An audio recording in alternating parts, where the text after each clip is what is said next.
Selamat malam Omania. Selamat datang lagi di Midnight Live. Dan hari ini Midnight Live episode 94. Tapi ngomong di mana logo Midnight Live ini ya? Muncul akhirnya, ini dia ya. Program kebanggaan kita semua ya. Program favoritnya penonton di studio ya. Penonton udah kumpul semua nih? Udah dong. Udah? Mentang-mentang ada bintang tamu hari ini ya. Rame nih studio 1 ya. Iya dong. Udah tahu siapa bintang tamunya? Belum. Belum tahu? Masa nggak lihat promonya? Ya udah, langsung aja kita mulai. Inilah Midnight Live.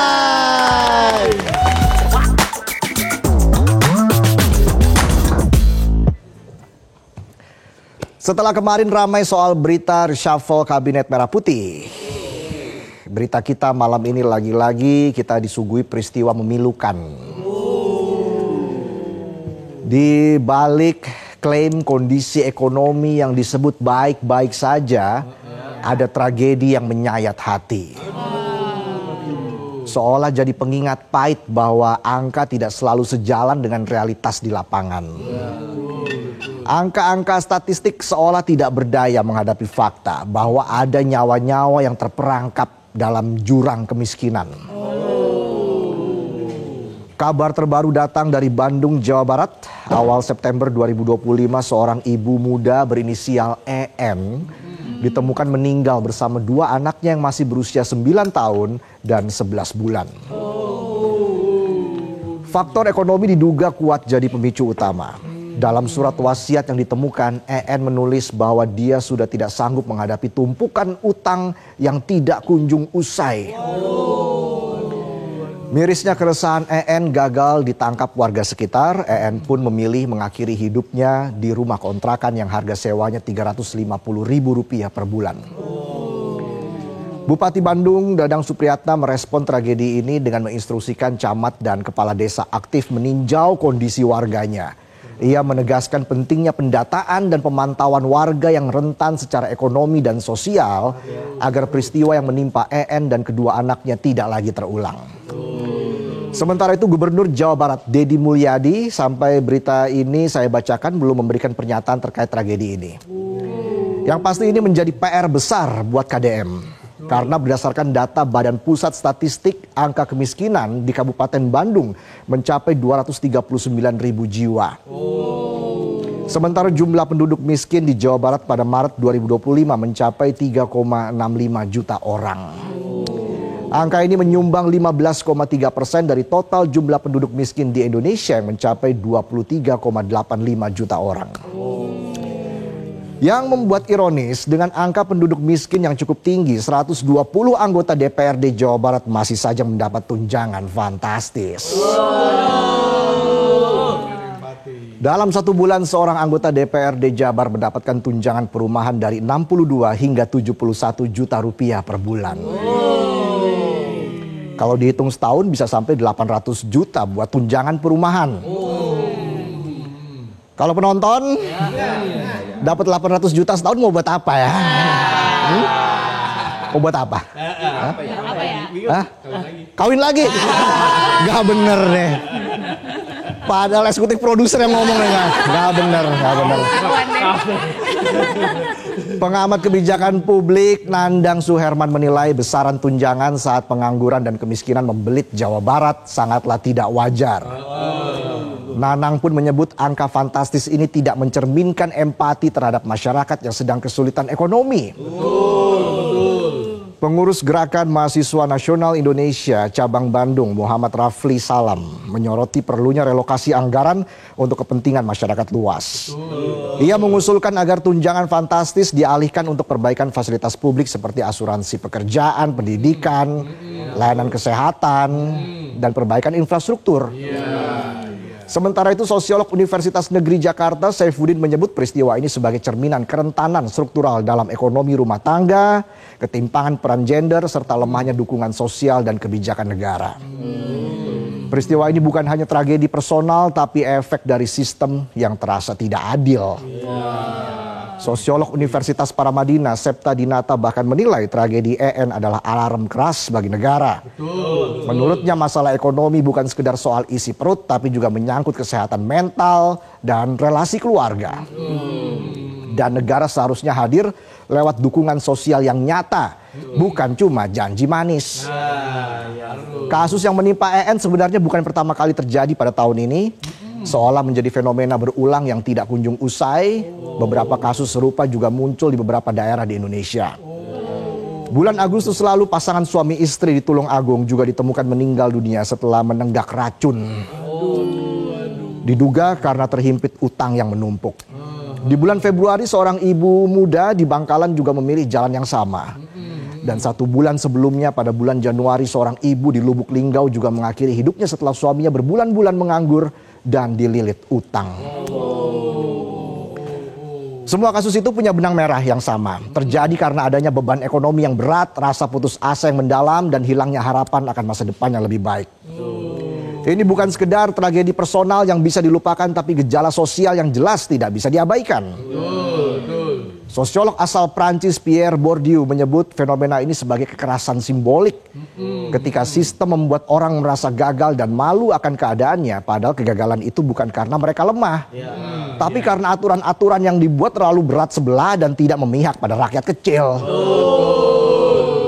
Kita sering melihat kegagalan itu seperti kelemahan pribadi, padahal seringkali sebenarnya adalah hasil dari struktur yang tidak adil. Hasil dari sistem sosial dan ekonomi yang gagal melindungi warganya dengan tepat.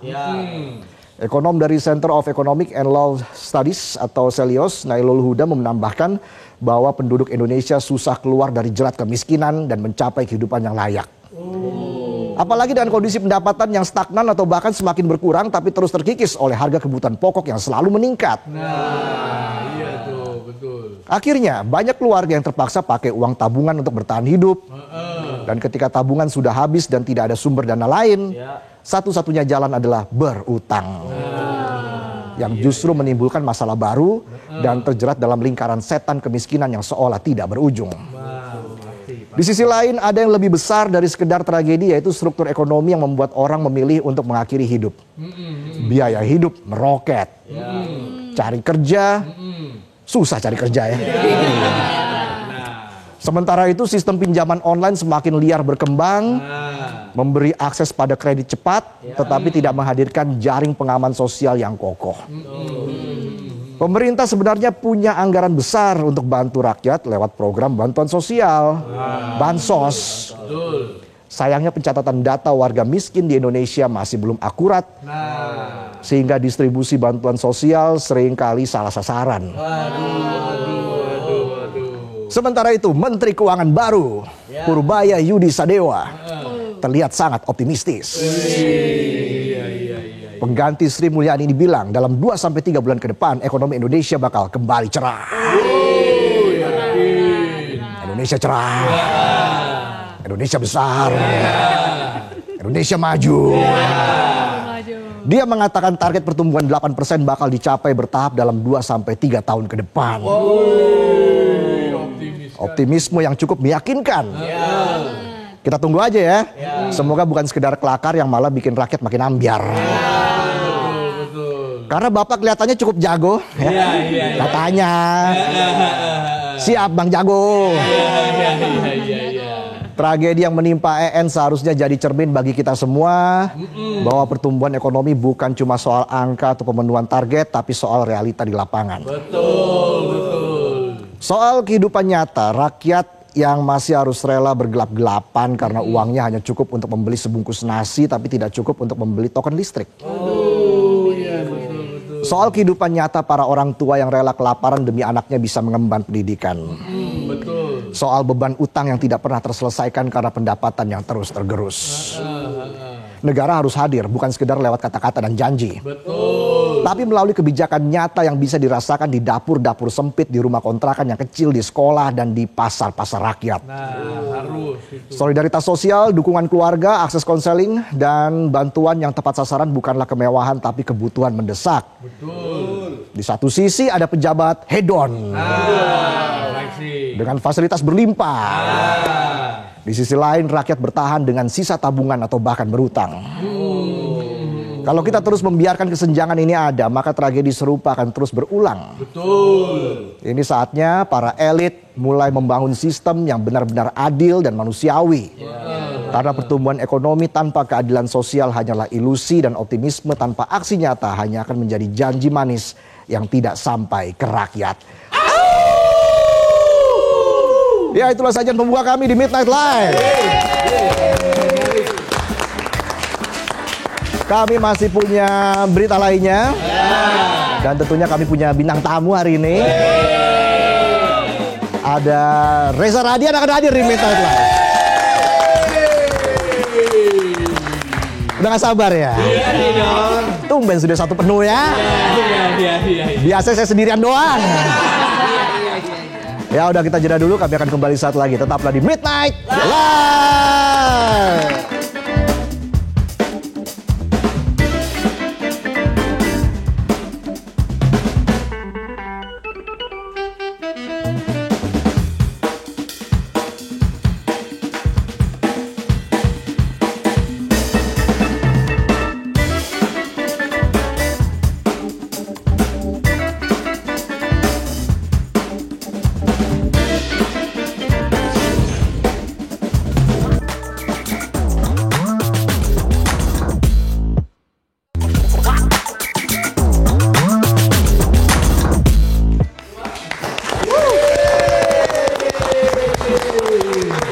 Kembali lagi di Midnight Live. Aumania, mana suaranya? Gitu dong, semangat. Ada Otong nih, tumben. Dari mana aja, Tong? Ya, saya keluar kota biasa lah. Kayak saya tuh seminggu sekali harus keluar kota. Kalau nggak keluar kota, saya di dalam kota. Ya, iyalah. Rame tuh main tempat nih. Kayak pasar kaget nih. Kan nyambut lo, Tong. Kenapa saya? Karena lu dari luar kota kan? Iya. Kayak Kayak siapa? Menpora baru. Oh, lagi di luar kota? Katanya, bener nggak sih saya? Katanya. Lu hati-hati, Tong, kalau ngomong, Tong. Ini kita live, Tong. Takutnya saya dipilih nih. Takutnya dilantik ya. Ngomong-ngomong menteri baru nih. Ya. Sebat kali ini temanya adalah harapan bagi menteri baru. Langsung aja kita mulai Selasa baca komentar. Sebat berikut ini.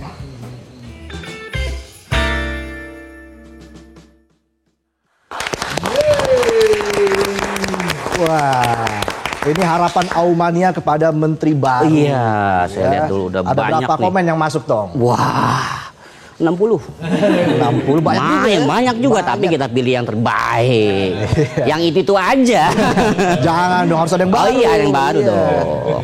Oke, yang pertama silakan baca. Dari @ADD Irmawan.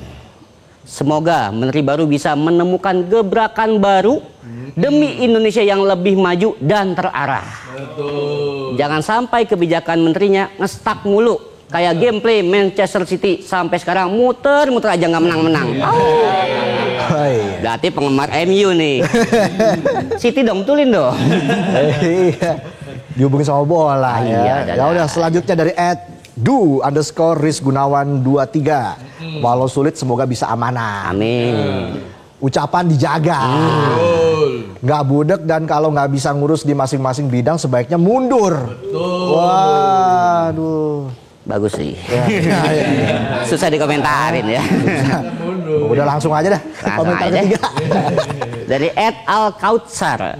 Semoga menteri baru yang support membantu presiden memprioritaskan kesejahteraan rakyat dan punya adab dalam bertutur kata. Mantap. Serta tidak korup dong, Der. Ya, penting harus. tuh. Itu penting. Minimal nggak korup ya. Iya, tapi liga korupsi sekarang lagi antang-antang aja nih. Ya. Takutnya ada yang merangsek naik promosi ini. Saya kangen pengen baca liga korupsi lagi. Apakah itu tandanya aman-aman saja korupsi? Nah, mudah-mudahan angkanya menurun. Iya. Ya. Mudah-mudahan saya nggak bacain lagi tuh liga korupsi. Tapi liga bawahnya kan divisi 2. Wah, masih ada yang kecil-kecil Masih ya. ada. Ya. Kan se-M2M udah nggak main kita. Pokoknya tetean udah. Oke, lanjut lagi.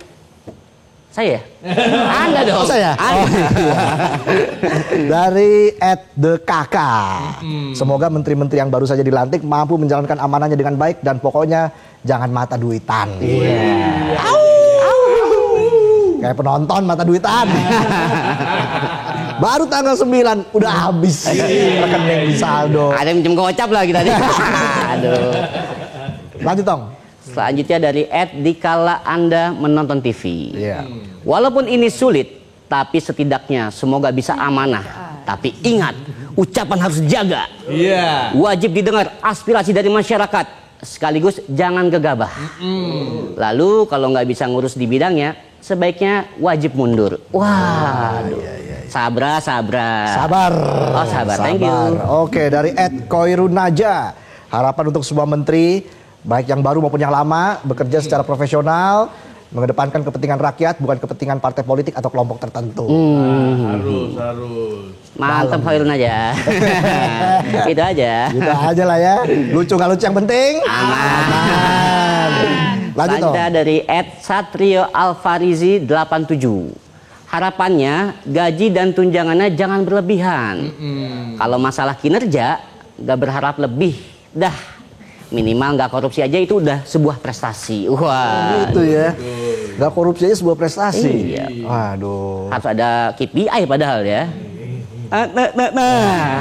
Lanjut. Oke. @maria.agustina16. Sebelum bekerja jangan kebanyakan ngomong. Kerja aja dulu. Rakyat menunggu prestasi kerja dan kinerjanya. Kita semua menunggu ya. Semoga makin baik semua, Indonesia makin sejahtera. Iya dong. Jangan bikin sering bikin blender ya. Blunder. Maksudnya itu. Blunder. Jangan sering blunder. Iya. Oke, lanjut. Dari @mohnang H. Harapan buat menteri yang baru dilantik kemarin adalah jangan korupsi yang utama. Buat kebijakan yang pro rakyat. Dan nggak buat statement yang mengarah ke adu domba atau kegaduhan. Sama satu lagi, jangan cuma incar kursi panas terus. Lupa mengemban tugas sebagai menteri. Waduh. Kursi panas ya. Panas juga nih kursi. Kayak Who Wants to be Millionaire tau nggak? Iya. Oke, lanjut lagi. 1 miliar dong. @david.luo22.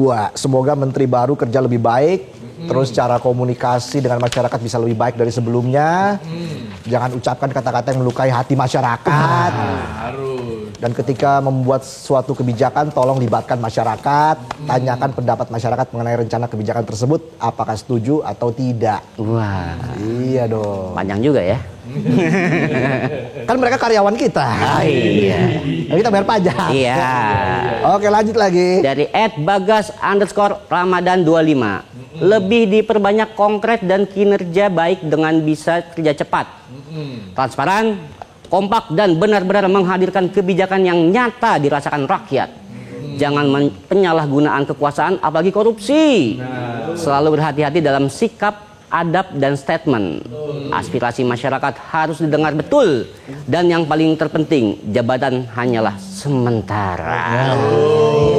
Dari tadi banyak yang bilang ya, harus ngomong yang benar ya. Komunikasi harus diperbaiki. Iyalah.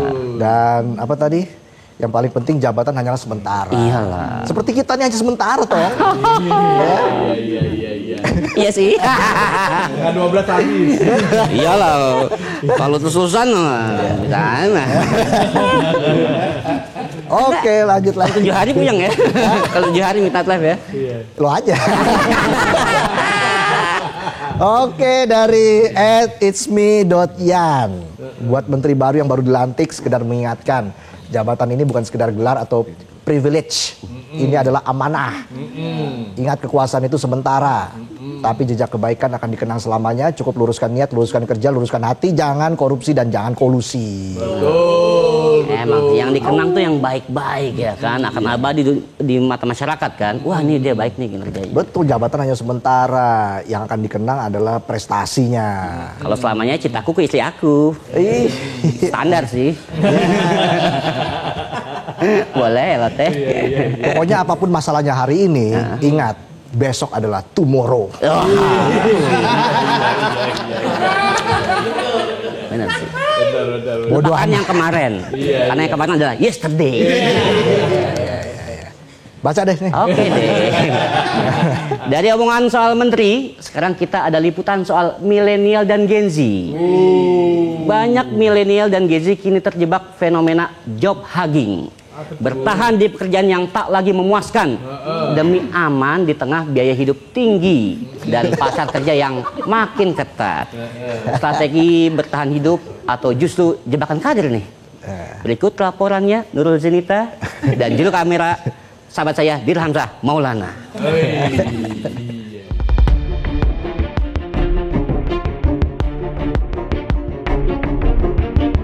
Pemirsa, generasi milenial dan juga Gen Z saat ini banyak yang dihadapkan dengan fenomena job hugging. Fenomena ini terjadi ketika pekerja memilih untuk bertahan di pekerjaan mereka saat ini, meskipun sebenarnya apa yang mereka jalani sekarang tidak lagi memuaskan. Alasannya bukan karena loyalitas kepada perusahaan ataupun instansi tempat mereka bekerja, tapi karena ada timbul rasa kekhawatiran terhadap ketidakstabilan ekonomi yang ada saat ini. Ketika pasar tenaga kerja yang ada ini semakin memburuk dan juga kesempatan untuk berpindah kerja ini semakin tipis persaingannya, maka fenomena job hugging ini pun semakin meningkat. Dan juga ketidakstabilan ekonomi yang dimaksud adalah termasuk tingginya biaya hidup, gelombang PHK yang cukup tinggi, dan juga krisis ekonomi. Hal ini membuat para pekerja muda, atau baik ini milenial ataupun Gen Z, memilih untuk tetap berada di titik aman. Dan berikut apa yang mereka katakan, kami rangkum untuk Anda. Alasan saya bertahan sih pertama karena ini ya Mbak, pertama saya udah karyawan tetap pertama, dan kedua kalaupun saya resign, karena kalaupun saya resign sih saya nggak ngejamin bisa dapat jadi karyawan tetap lagi gitu di perusahaan lain gitu sih Mbak. Boleh jujur sih karena kestabilan ekonomi ya, kalau bicara berkembang sih masih gini-gini aja Mbak, nggak ada peningkatan dan nggak ada kenaikan jabatan juga sih gitu. Intinya untuk bertahan lah, bertahan gitu Pak. Pengennya sih pindah ya, tapi kan di indeks ekonomi susah pindah juga, sama ya bertahan hidup lah sekarang. Tentu tidak, jenjang karir di profesi ini kan sedikit ya, terus pengembangannya juga dari kantor udah nggak ada, jadi ya udah aja. Karena cicilan sih, cicilan rumah, cicilan yang lain-lain. Tapi sebenarnya di tempat yang sekarang ini ada pengembangan karir gitu nggak sih? Merasa ada pengembangan karir? Baru 3 tahun ini sih belum ada sih, masih sesuai sama profesi yang sekarang. Berarti sebenarnya bertahan ini karena loyalitas ke perusahaan atau karena alasan kestabilan ekonomi? Kestabilan ekonomi aja sih. Gitu. Lebih ke gimana sih, maksudnya lebih ya udah hidup aja udah lah maksudnya. Jika dilihat dari sisi psikologi dan juga ekonomi, sebenarnya job hugging ini bisa saja menyesatkan karena hal ini bisa membuat kestagnanan dan juga menghambat pertumbuhan karir. Namun dengan kondisi ekonomi saat ini memang, dan dapat dimengerti juga jika ketika pekerja ini memilih untuk bertahan di pekerjaan yang mereka miliki saat ini, karena itu merupakan salah satu strategi untuk bertahan hidup dan aman secara finansial. Dan akibatnya pekerja muda pun ini dihadapkan oleh dilema antara mengejar kepuasan kerja ataupun kestabilan ekonomi. Dan satu yang pasti adalah tantangannya cukup jelas, yaitu bagaimana caranya menemukan keseimbangan itu semua antara aman tapi juga bisa mengembangkan diri. Dari Jakarta, Nurul Zenita, Dirhamzah Maulana, Metro TV. Tapi ini memang midnight live tong ya. Iya, kenapa? Nurul baru laporan udah ada di sini. Iya. Kok bisa begitu ya? Itulah hebatnya midnight Midnight live. Live, spesial tuh. Spesial ya. Dia job hugging juga dia. Job hugging tuh apa sih sebenarnya? Masa nggak denger tadi? Apa tuh? Job hugging. Iya. Job apa job? Job kerja dong. Hugging Memeluk. artinya Memeluk pekerjaan. Maksudnya kita stay di tempat yang sama. bukan kerjanya memeluk. Ya bisa enggak. Bisa enggak gimana sih? Itu mah kerjaan orang tua ke anaknya. Job hugging. Hugging job, sorry. Iya, iya. Lanjut lah. Itu tetap bersyukur Tong ya. Kenapa tuh? Ya apapun pekerjaan kita tetap bersyukur. Iyalah. Udah itu Karena aja. setiap ada cobaan, pasti ada cobaan lagi. Iya. Itu aja diulang-ulang. Berapa menit lagi durasi? Santai dulu. Kita nggak sabar nunggu bintang tamu nih. Udah. Oh, boleh teaser katanya. Boleh. Thank you. Oke, kita jeda dulu. Kami akan kembali setelah headline news. Tetaplah di Midnight Live.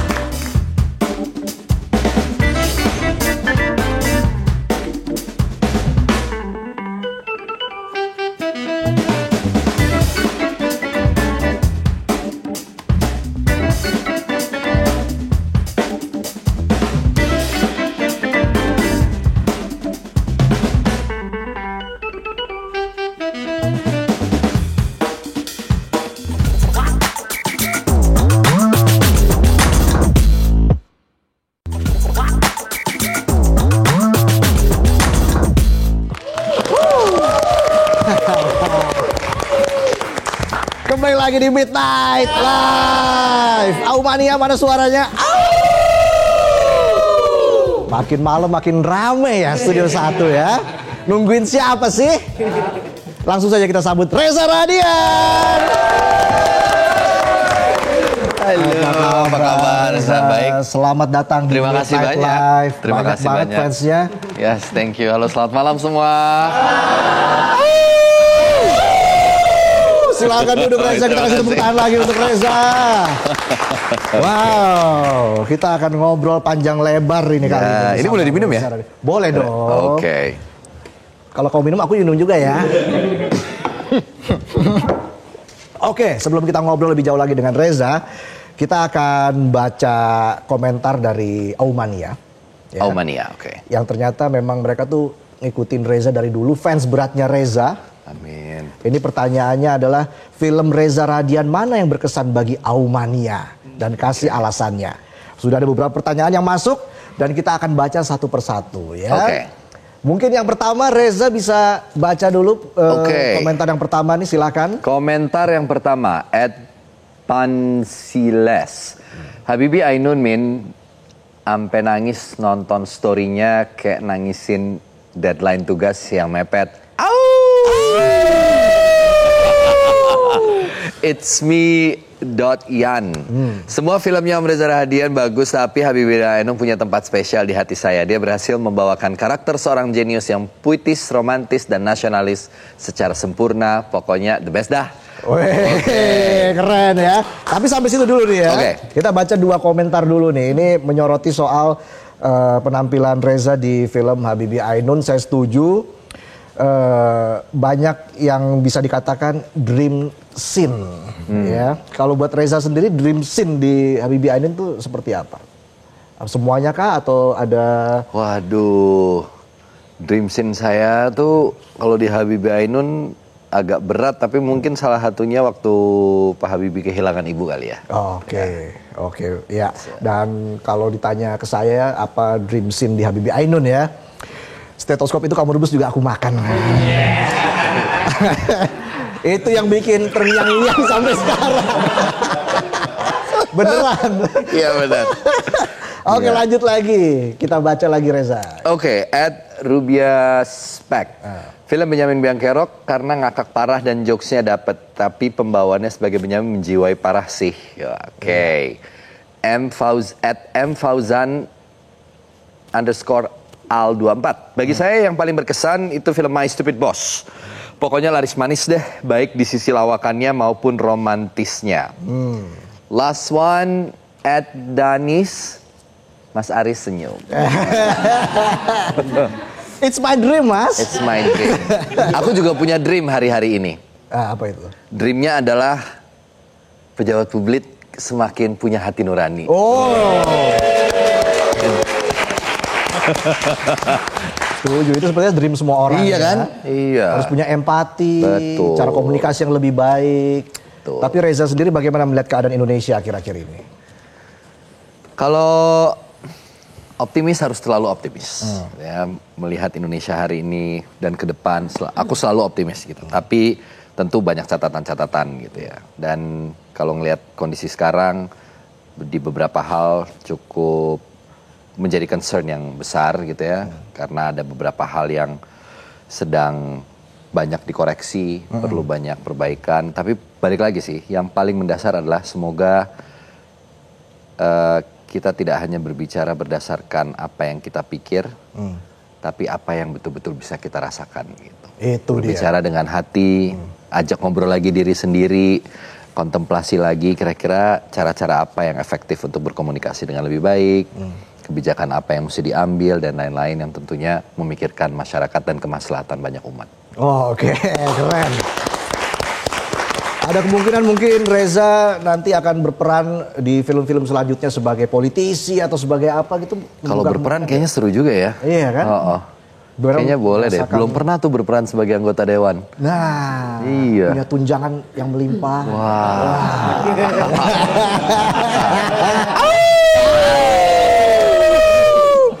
Tapi ya kita akui lah, Reza itu aktor serba bisa, acting jelas sudah nggak perlu ditanya lagi, penghargaannya sudah banyak sekali luar biasa, nyanyi juga bisa, baru saja merilis buku ya, Mereka Yang Pertama bulan Mei kemarin. Ya, cari apa lagi sih Reza?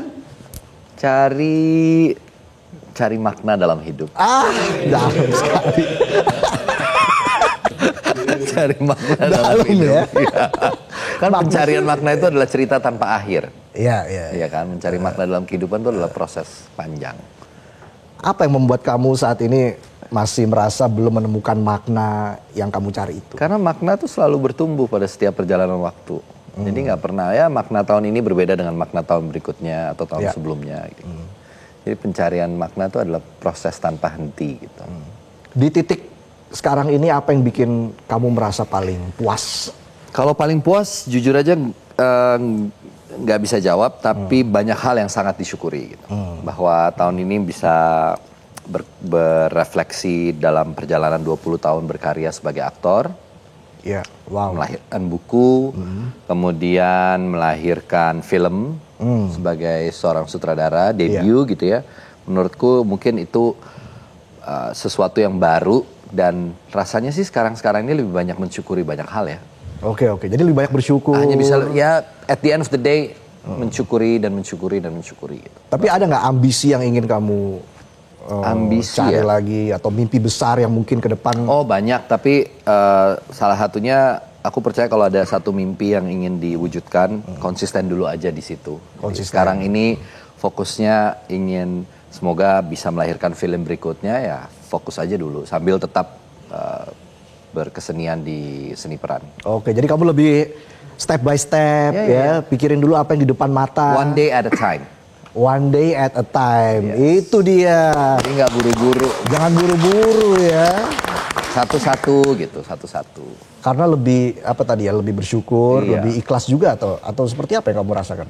Ya akhirnya kan jadi lebih tertata dan lebih jelas fokusnya mau kemana. Kalau terlalu sporadis gitu kan, terlalu banyak yang mau diurusin atau terlalu banyak yang mau diraih juga rasanya agak nggak begitu realistis gitu ya. Lebih baik satu tapi jalan gitu, terjadi. Karya yang baik adalah karya yang terjadi. Oke. Sampai ada kalimat Reza lagi. Nah itu gimana kamu melihat respons? Fenomena yang seru dan ya sekarang mungkin hal-hal kayak gitu lebih buat ya jadi sesuatu yang seru aja untuk dilihat gitu. Karena itu kan keinginannya nggak bisa datang dari saya sendiri ya, tapi dari pekerjaan saya sebagai aktor itu kan saya dipekerjakan orang lain juga. Tidak kemudian saya bisa mengatur harus saya di film ini, film itu harus saya kan enggak. Saya bisa di audisi, bisa melalui proses pemilihan langsung gitu. Jadi macam-macam. Tapi sekarang kamu punya PH sendiri. Nah, itu dia. Artinya kamu di sini bisa lebih idealis mungkin.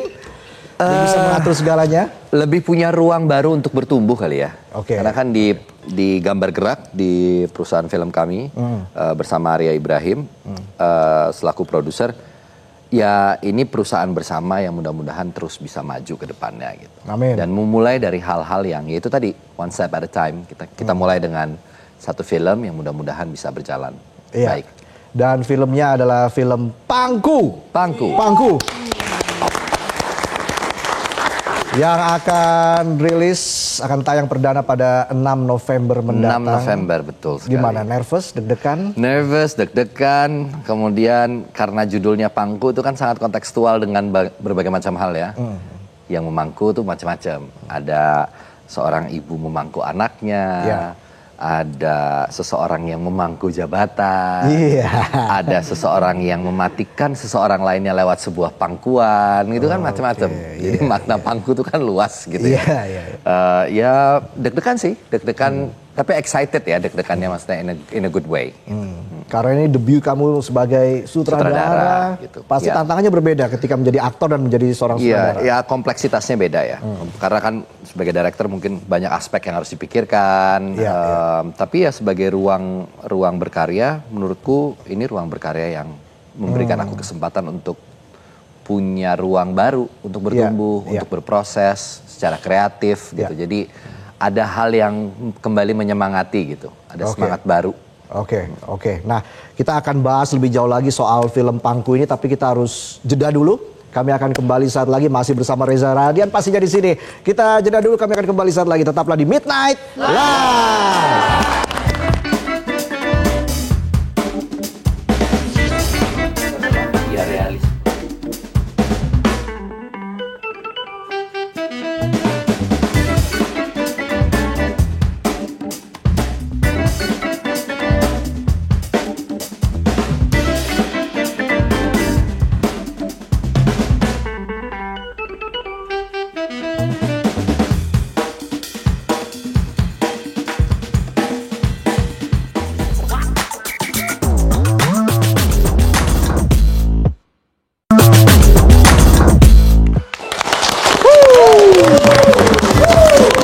Kembali lagi di Midnight Live. Mania mana suaranya?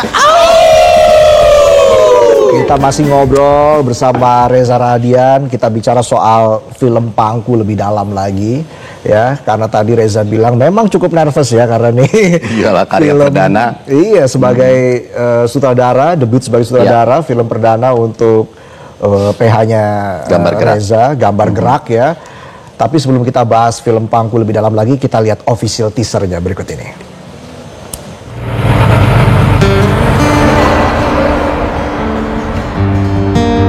Kamu pergi dari rumah?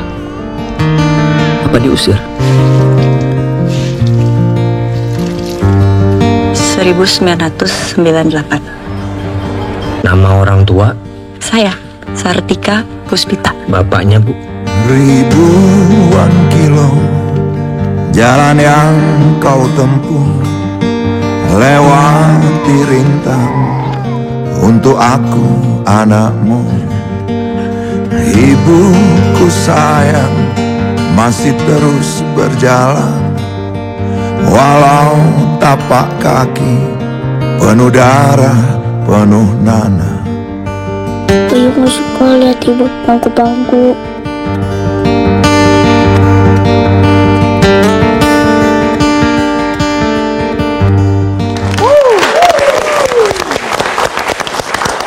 November 2025, film Pangku, Reza, luar biasa. Tadi back soundnya kita lihat musisi legendaris kita, Iwan Fals. Lagunya judulnya Ibu. Judulnya Ibu, itu juga yang kamu nyanyikan di panggung Pesta Pora kemarin ya. Iya betul. Gimana rasanya bisa manggung bersama seorang Iwan Fals? Kayaknya buat penyanyi aja itu impian tersendiri, apalagi bukan yang penyanyi gitu ya. Saya bersyukur. Tapi masuk suaranya bagus kemarin ya. Ya terima kasih. Kayaknya jantungnya udah turun entah kemana tuh ya sebelahnya Om Iwan. Tapi seru sih, seru. Saya waktu pertama kali kami mempresentasikan film ini ke Om Iwan, naskah ya. Terus mengajak Om Iwan untuk mau mudah-mudahan berkenan untuk lagunya dipakai sebagai official soundtrack gitu. Dan ternyata Om Iwan berkenan gitu, suka juga dengan tema ceritanya. Wah, kita udah seneng banget. Nah buat kami kan ya Iwan Fals gitu loh gitu kayak wah, dan lagunya Om Iwan Ibu ini kan ketika kami mendengarkan lagu itu, kami merasa bahwa wah ini lagu yang sangat amat tepat buat film ini. Betul, setuju. Sangat-sangat tepat. Gitu. Film Pangku juga berbicara tentang ibu, seorang ibu tunggal, perjuangan hidupnya, membesarkan anak, bekerja di tengah himpitan ekonomi dan lain-lain. Itu sesuatu yang menurutku langsung kayak wah ini lagu ini relate banget sih. Yang pertama menemukan lagunya produsernya Arya Ibrahim. Wih, Arya udah ada di sini juga ya. Kita kasih tepuk tangan dong untuk Arya. Produser gambar gerak ya. Wow, luar biasa. Tapi saya setuju, memang cocok banget ya. Dan peran seorang Claresta. Ya, Claresta luar Taufan. biasa. Wah, menurutku sih ini ya mungkin bias ya karena saya menyutradarai, tapi saya melihat Claresta tumbuh sebagai seorang aktor dan sebagai sutradara saya bisa bilang saya sangat amat puas dengan permainan yang diberikan oleh Claresta. Ini kerja keras yang luar biasa dari Claresta Taufan gitu. Sebagai seorang aktris yang juga mungkin baru hitungannya di industri film kita, tapi she did a very good job. Wow, salut buat Claresta ya. Akhirnya bisa memenuhi ekspektasi seorang Reza Radian. Waduh, iya, karena katanya kamu galak loh di set. Oh, ini pasti nasiran. Ya, agak sih. Khususnya sama Claresta. Kalau sama Bu Christine Hakim agak takut ya. Sama Fedi Nuril? Mesti tanya Fedi. Tapi ya mungkin ada galak-galaknya kali ya. Iya, iya. Tapi memang perfeksionis orangnya atau? Sebenarnya iya. Kadang-kadang iya. Kadang-kadang iya sih. Dan mungkin karena ingin mencapai sesuatu yang yang harusnya dicapai dari sini itu, demand-nya kadang-kadang mungkin itu yang membuat jadinya galak atau lebih tegas gitu ya, tegas bahasa halus lah. Iya, iya, iya. Tapi ya ditegasin sama seorang Reza ya. Ya mau gimana lagi ya. Ya. Di sini gitu emang, kalau bingung mau jawab apa, au aja. Iya. Benar. Lucu nggak lucu yang penting aman. Aman. Aduh, tapi yang jelas kalau kita bicara soal film Pangku ini sebenarnya awalnya terinspirasi dari mana dan prosesnya berapa lama, risetnya berapa lama? Kalau riset kurang lebih 4 bulan, tapi sebenarnya film ini tuh pertama kali inspirasinya datang itu ketika saya menemukan satu konsep warung yaitu Kopi Pangku di daerah Pantura. Dari situ tuh langsung, wah ini sebuah set yang luar biasa. Kira-kira apa cerita yang tepat untuk bisa digambarkan dari set dan ruang lingkup yang seperti ini secara geografis gitu. Banyak orang yang bekerja di sana gitu. Itu menjadi sebuah lingkungan yang bagi saya secara sinematik tuh menarik sekali untuk digambarkan gitu. Untuk menceritakan tentang itu. Lalu poin kedua adalah ketika saya terpikir, wah inspirasi utama itu sebenarnya datang dari ibu saya.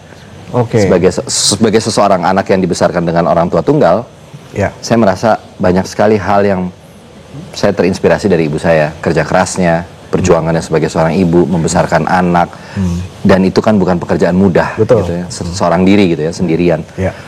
Jadi film ini juga sekaligus menjadi surat cinta saya untuk ibu saya sebenarnya, dan untuk para ibu-ibu di luar sana.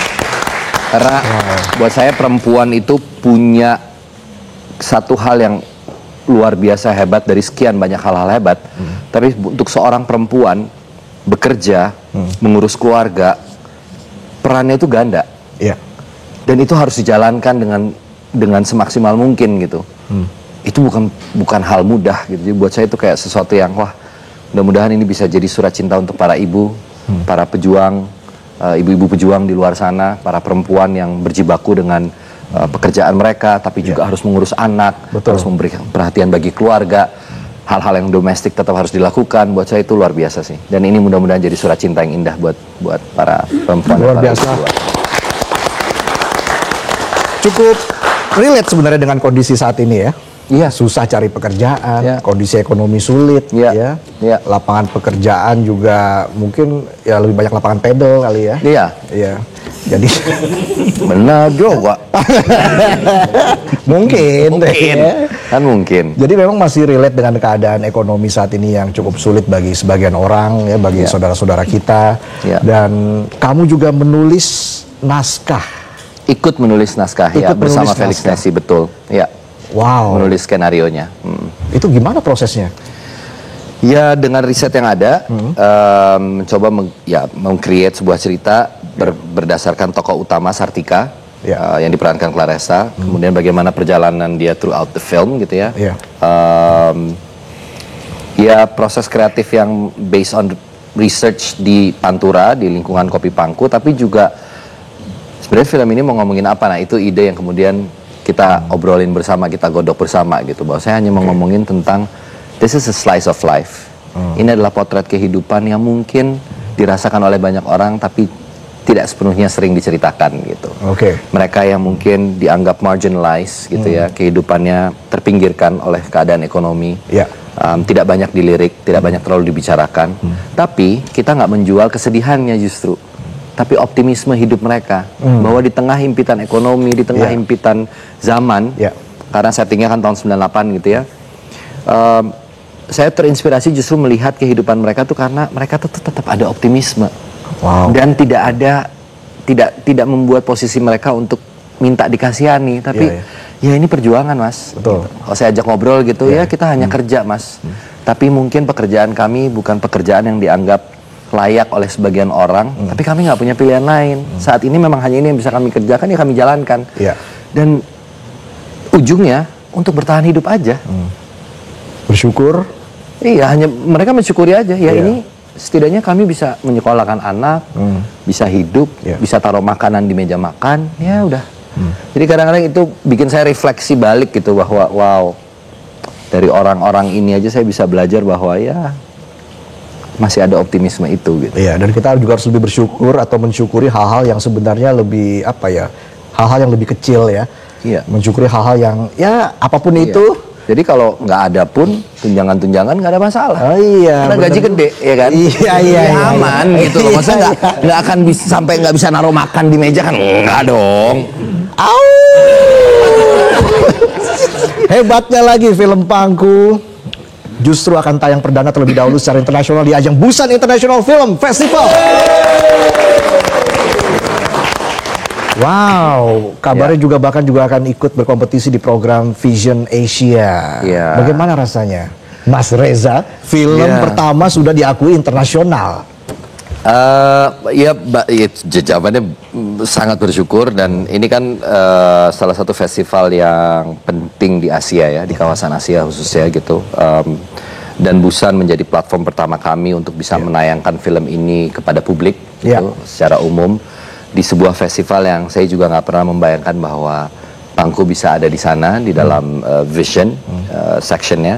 Itu eligible biasanya untuk sutradara pertama atau kedua gitu ya, filmnya, dan ya senang sekali gitu bisa ada di sana, sebuah kehormatan lah, dan senang karena juga bisa membawa Indonesia karena kan title-nya tetap Pangku tapi negaranya itu dicantumkan. Ini dari negara mana film ini? Oh dari Indonesia. Itu juga jadi kebanggaan tersendiri lah bisa membawa nama itu. Kamu mengibarkan merah putih di ajang internasional. Kira-kira begitu. Seperti itu ya, dan kabarnya hari ini masuk FFI. Ya. Seperti apa informasinya? Shortlist, kayaknya Festival Film Indonesia baru mengumumkan 25 shortlist. Mereka di tahun ini, dan Pangku adalah salah satunya. Terima kasih untuk Padahal nanti baru tayang di Indonesia tanggal 6 November. 6 November. Iya, betul. Reaksi masyarakat, respon dari masyarakat, tadi saya dengar di TikTok sudah ada 700.000 viewers. Ya alhamdulillah ya, saya juga deg-degan soalnya kalau ngomongin angka apalagi gitu, tapi responnya positif, itu yang saya syukuri gitu, dan sebenarnya karena support industrinya juga luar biasa sih. Saya beruntung disupport banyak oleh filmmaker lain yang membantu memposting, membantu menyiarkan, teman-teman media. Jadi sebenarnya itu kan bentuk support ya. Dan buat saya itu yang luar biasa, dan saya sangat apresiasi dan sangat bersyukur dan berterima kasih atas support-support yang diberikan sih. Sukses selalu Reza. Thank you. Sehat selalu. Thank you so Kita much. nantikan proyek-proyek berikutnya dari Reza Radian. Kita kasih tepuk tangan sekali lagi untuk Reza. Thank you. Mungkin terakhir dari Reza, apa harapannya untuk Indonesia ke depan? Ya berharap kita bisa tidak terpecah belah, tidak tersulut oleh provokasi-provokasi yang mungkin sengaja untuk dibuat memecah belah kita sebagai sebuah masyarakat atau sebagai sebuah bangsa gitu. Kemudian kesadaran pejabat publik semakin peka terhadap bagaimana cara mereka berkomunikasi. Itu tentu harapan yang mungkin sederhana tapi impact-nya akan besar sih buat kita semua. Jangan ada lagi blender dari pejabat ya. Blunder. Oh, blunder, iya. Oke. Kita ketemu lagi besok di Midnight Live. Terima kasih sekali lagi Reza Radian. Thank you so Kita berikan much. tepuk tangan luar biasa. Sampai jumpa di Midnight Live.